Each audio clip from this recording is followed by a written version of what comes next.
Hello viewers, তো আজকে যে টপিকটা নিয়ে আলোচনা করব সেটা হচ্ছে বেসিক্যালি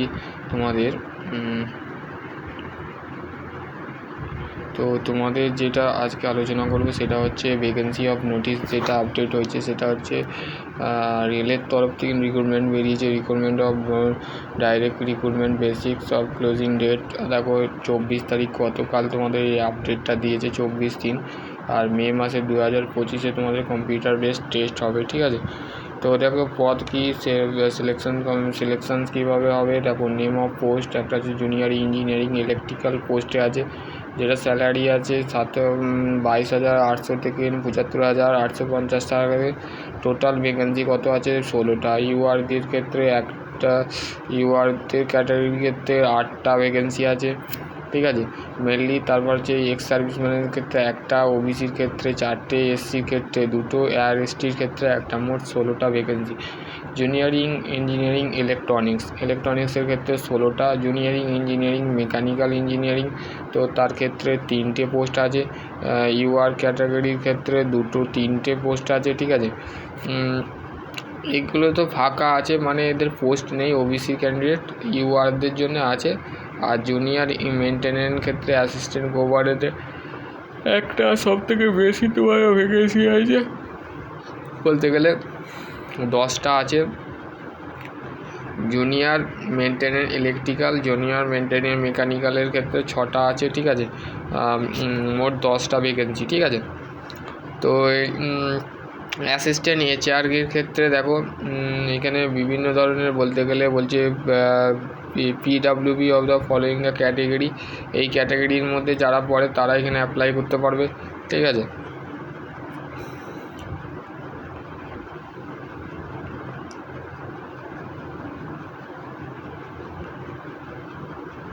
তারপর দেখো এখানে বলে দিয়েছে, দেখো eligibility category of the essential qualification maximum junior ইঞ্জিনিয়ারিংয়ের ক্ষেত্রে 3 বছরের তোমার ডিপ্লোমা ইলেকট্রিক্যাল ইঞ্জিনিয়ারিংয়ের করা দরকার। ইলেকট্রনিক্স ইঞ্জিনিয়ারিং 3 বছরে তোমাকে করতে হবে, ঠিক আছে। তোমার করা থাকলে তুমি অ্যাপ্লাই করতে পারবে। তারপর 22,800 টাকা তোমাদের পার মান্থ দেওয়া হবে। 22,800 থেকে 75,850 টাকা তোমাকে দেওয়া হবে। 25টা ভ্যাকেন্সি আছে।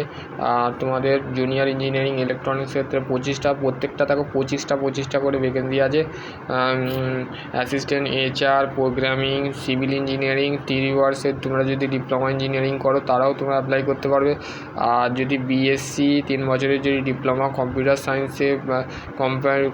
সায়েন্সে আইটি, বিসি, ব্যাচেলর, বিএসসি তো computer science of BSc, IT, information technology 3 ইয়ার্সের গ্র্যাজুয়েশান, বিবিএম তো বিজনেস থেকে তোমরা যদি ম্যানেজমেন্ট কোটা থেকে। তারপর হচ্ছে জুনিয়র মেনটেনার ইলেকট্রনিক এর ক্ষেত্রে আইটিআই, এনসিবিটি সার্টিফিকেট বা এসসিবি সার্টিফিকেট ইলেকট্রিশিয়ান তোমার ট্রেডে যদি করে থাকো সেইটাও অ্যাপ্লিকেবল, ঠিক আছে। অ্যাসিস্ট্যান্ট তারপর হচ্ছে আইটিআই ট্রেড, ঠিক আছে। তো আইটিআই মেকানিক্যাল ইলেকট্রিক্যালের ভ্যাকেন্সি বেরিয়েছে, ঠিক আছে। দেখো এখানে বলেছে মেডিকেল এক্সাম হবে, টেস্ট সেন্টার তোমাদের যে পরীক্ষার যে সেন্টার টেস্ট পরীক্ষা হবে সেটা হচ্ছে লখনৌ, আহমেদাবাদ, ভোপাল, মুম্বাই, কলকাতা, ভুবনেশ্বর, হায়দ্রাবাদ, ব্যাঙ্গালোর, চেন্নাই, ঠিক আছে। এই সমস্ত জায়গায় তোমাদের সিলেকশন হবে। মেডিকেল এক্সাম দেখো এখানে computer based candidate after of the CBT test of the cell have the undergone of the medical fitness test the prescribe of the NCRTC of the various of তোমাদের আগে প্রথমে CBT test হবে। CBT test হওয়ার পর তারপরে তোমাদের কিন্তু medical test হবে, ঠিক আছে। মেডিকেল এক্সামিনেশান হবে, তারপর তুমি ওটা পাস করবে। তারপর যে সার্ভে বোর্ড, ঠিক আছে। এই দেখো বোর্ড অফ অ্যামাউন্ট 1.5 লাখটা অ্যামাউন্ট অফ দ্য পিরিয়ড, ঠিক আছে। তারপর স্ক্রল করলে দেখো গ্রেড লেভেল, তো এরকম এইখানে গ্রেড লেভেল দিয়েছে। পে স্কেল কত দেখো এখানে দিয়ে দিয়েছে। ইনিশিয়াল বেসিক দেখো ট্রেনিং যেটা হবে, দেখো ট্রেনিং তোমাদের হবে the selected candidate of the one the job the training the prescribe durations the position the job the corporations of the right of the incense of the reduce of the training the period of the description of the all training, ঠিক আছে। তারপর হচ্ছে payment of the application fee. তোমাদের application fee তোমাদের কিন্তু অবশ্যই UR x সার্ভিসম্যানের ক্ষেত্রে 1000 টাকা লাগবে, ঠিক আছে, জেনারেল ক্যান্ডিডেট। তারপর হচ্ছে SC/STর ক্ষেত্রে কোনো চার্জ লাগবে না, not the require of the P any fee, মানে তোমাদের কোনো SC/STর PW ক্যান্ডিডেটের ক্ষেত্রে কোনো ফি নেওয়া হবে না। শুধু ইউআর মানে জেনারেল ক্যাটাগরি, OBC ক্যাটাগরি যারা আছে তাদের ক্ষেত্রে 1000 টাকা নন রিফান্ডেবল, মানে তুমি যদি নাও, তুমি যদি এক্সামে ফর্ম ফিল আপ করে ফিল আপ করো বা তুমি যদি রিটার্ন মানিটা চাও, রিফান্ডেবল চাও, তো তোমার কাছ থেকে কিন্তু রিফান্ডেবল করা হবে না। তারপরে তোমাকে কীভাবে তুমি if you the candidate when to the post of the pay of the applications of the for the specially the credit card, debit card, net banking, এই সমস্ত জায়গা থেকে তুমি অ্যাপ্লাই করতে পারবে, ঠিক আছে। এবারে 24/3/2025 বলতে গেলে which is the sale the redacted online after of the exam the post applied of the generate of the download. তাহলে 24/3/2000 তুমি ফিউচার গতকাল থেকে কিন্তু স্টার্ট হয়ে গেছে, ঠিক আছে। তো তোমাকে কি ওয়েবসাইটটা কি দেখো, স্টেপ ফলো, মানে তোমাকে ফলো করতে হবে কী দেখো, candidate of the require of the NSCRTC, ঠিক আছে, এই ওয়েবসাইটে যেতে হবে, ক্লিক অন দ্য কেরিয়ার অপশানে যেতে হবে, দেন তারপরে কি করতে হবে, open the recruitment the click here, মানে যে রিক্রুটমেন্টটা বোর্ড বার করেছে নোটিফিকেশানটা, সেটা ক্লিক করার নোটিফিকেশানটা তোমাদের ঘরে দিয়ে দিয়েছি, ঠিক আছে, ওটা পড়ে নেবে, ঠিক আছে। তারপর he sale of the thought of the vacancy notification no the candidate of the registration of themselves of the on the completion of the registration of the application of registration number of login ID, এই সমস্ত দিয়ে তোমাকে কিন্তু generate করতে হবে, ঠিক আছে। Successfully of completion, তোমার কমপ্লিটেশন মানে তুমি সাকসেসফুলি যদি হতে চাও, মানে তুমি প্রথমে তোমাকে রেজিস্ট্রেশন অপশানে যেতে হবে, লগ ইন করতে হবে, লগ ইন আইডি, তারপর তোমাকে কীভাবে তুমি লগ ইন করবে, পাসওয়ার্ড জেনারেট করতে হবে, logging of the password of the email and mobile number, তোমাকে এইগুলো দিয়ে তোমাকে রেজিস্ট্রেশনটা কমপ্লিট করতে হবে, ঠিক আছে, এখানে বলে দেওয়া আছে।